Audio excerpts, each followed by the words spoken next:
తర్వాత నా లైఫ్లో 4 క్యాపిటల్స్ చూశానండి మా స్టేట్కి. మీరు కదా? అవును. ఫస్ట్ మెడ్రాస్, కర్నూలు, తర్వాత కర్నూలు, తర్వాత హైదరాబాద్, తర్వాత ఇప్పుడు అమరావతి. నా జీవితంలో 4 స్టేట్స్ 4 క్యాపిటల్స్. ఏమనిపిస్తుంది?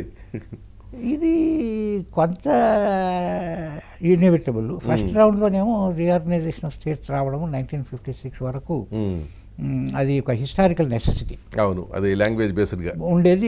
కాంగ్రెస్ పార్టీలో డిస్కషన్ ఉండేది, దానికి ఒక లాజిక్ ఉంది. అవును, దానివల్ల అది బిల్డప్ అయ్యింది. ఇన్ఫాక్ట్ నా ఐఏఎస్ ఇంటర్వ్యూలో సగం ఇంటర్వ్యూ లింగ్విస్టిక్ స్టేట్స్ పైన. 1964లో అది మంచిది కాదని వాళ్ళు, లేదు అది మంచిది అని నేను ఇంటర్వ్యూ జరిగింది. సో నేను అనుకోవడం అంతవరకు 1956 వరకు వచ్చింది బాగానే ఉంది. కొన్ని కరెక్షన్స్ అవసరం వచ్చాయి. ఇప్పుడు for instance Bombay state, Maharashtra, Gujarat, ఈ ఆంధ్ర తెలంగాణలో కూడాను ఆ కరెక్షన్స్ ఏదో ఆ టైంలో జరిగింటే జరిగిపోయేది, అప్పుడే జరిగింటే జరిగిపోయేది. అది అలా నాంచడం, అలా కావడం, ఇలా కావడం అనవసరమైన అపార్థాలకు దారితీసింది. అవును, రాజకీయాలు కూడా కొన్ని దాంట్లో ఉన్నాయి.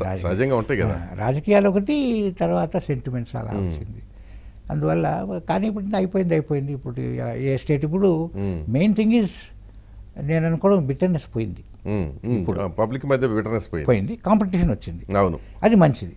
I think we should have, మనకు అది హెల్తీ కాంపిటీషన్ పెట్టుకుంటే అవును, ఇద్దరు 2 స్టేట్స్ బాగుపడతాయి. కరెక్ట్. నా అభిప్రాయం జరుగుతుందని, కొట్టుకోకుండా నా అభిప్రాయం జరుగుతుంది. అంటే విడగొట్టి మమ్మల్ని కష్టాల్లో నెట్టేశారని కదా ఆంధ్రప్రదేశ్. నేను అనుకోవడం డైనమిక్ సెన్స్లో ఏదో ఒకటి సెటిల్ కావాలండి. ఓకే. సో రియల్ యూనిటీ వీలు కానప్పుడు డివిజనే బెటర్. ఇన్ఫాక్ట్ 1973 అజిటేషన్ అయింది కదా మనకు, అప్పుడే ఆ జయాంధ్ర అజిటేషన్, అప్పుడు కూడా క్లీన్ చేసి ఉండాల్సి.